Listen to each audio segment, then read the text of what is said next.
Praise lord. దేవాతి దేవునికి వందనాలు.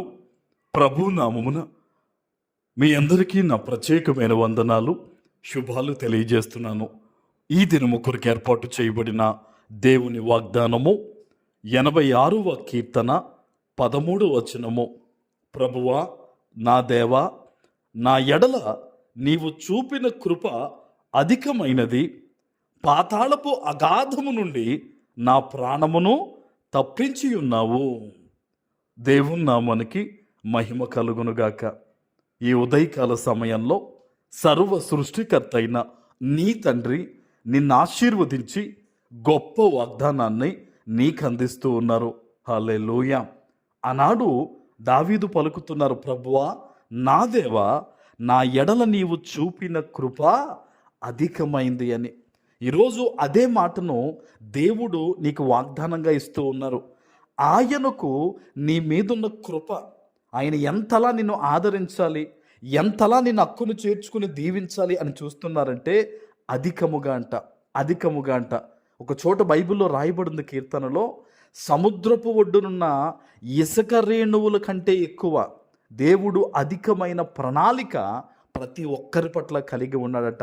ఆలోచించండి, సముద్రపు ఒడ్డున ఇసుక రేణువులంటే కోట్లాది కదా. ఈరోజు దేవునికి నీ పట్ల ఉన్న తలాంతులు, ప్రణాళికలు అంతకన్నా ఎక్కువండి. ఈరోజు బహుశా నువ్వు అనుకోవచ్చు, నా బాధలు, నా వేదనలు, నా శ్రమల్లో నా జీవితం అయిపోయింది అని నువ్వు అనుకుంటున్నావేమో, కానీ దేవునికి ఇప్పటికీ కూడా నీ మీద గొప్ప ప్రణాళికలు ఉన్నాయి. ఆయన నీ ప్రార్థన వింటున్నాడు, ఆయన నీ శ్రమలను చూస్తున్నాడు. ఆయన ప్రతి దినము కూడా దేవుడు నిన్ను నడిపిస్తూనే ఉన్నాడు, ఏ రోజు నిన్ను విడిచిపెట్టలేదు.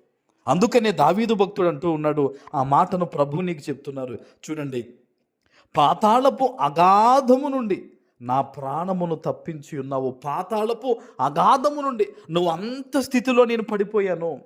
ఫైనాన్షియల్గా కానీ, ఆరోగ్యంగా కానీ, వ్యాపారంగా కానీ, బిడ్డల విషయంలో కానీ, ఏ విషయంలో ఇంకా నా చేతుల్లో లేదు, మేము పడిపోయామో, మా పరిస్థితులు ఎలా ఉన్నాయి అని అనుకుంటున్నావో, దేవుడు అక్కడి నుంచి కూడా ఆయన కృపను బట్టి నిన్ను తప్పించి, నిన్ను లేవనెత్తి, నిన్ను స్థిరపరచాలని ఆశపడుతూ ఉన్నాడు. హల్లెలూయా.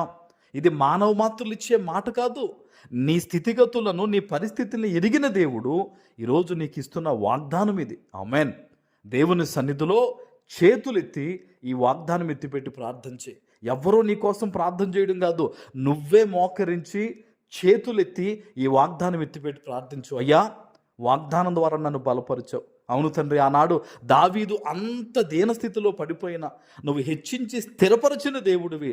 ఈరోజు నాకు అదే వాగ్దానం ఇచ్చావు. అయ్యా, నీ కృప నా పట్ల కొమ్మరించు తండ్రి అని నువ్వు వేడుకుంటే గనక, ప్రార్థన చేస్తే గనక, సేవకునిగా చెప్తున్నాను, ఎంతటి అగాధములో ఉండి ఈరోజు నువ్వు ఈ వాగ్దానం వింటున్నావో అక్కడికొచ్చి కూడా దేవుడు నిన్ను లేవనెత్తబోతూ ఉన్నారు. హల్లెలూయా. బిడ్డల వివాహాల విషయంలో ఏదో పొరపాటు జరిగిందని బాధపడుతున్నావేమో, ఏవే విషయాల్లో కోర్టు కేసుల గురించి బాధపడుతున్నావేమో, నలిగిపోతున్నావేమో, నీ భర్త గురించి నువ్వు ఏ విషయంలో దుఃఖిస్తున్నావో నాకు పూర్తిగా తెలియకపోవచ్చు, దేవునికి తెలుసు. అందుకనే వాగ్దానం ద్వారా నీతో మాట్లాడుతున్నాడు. అగాధము నుంచి దేవుడు నిన్ను విడిపించబోతూ ఉన్నాడు, నిన్ను రక్షించబోతూ ఉన్నాడు.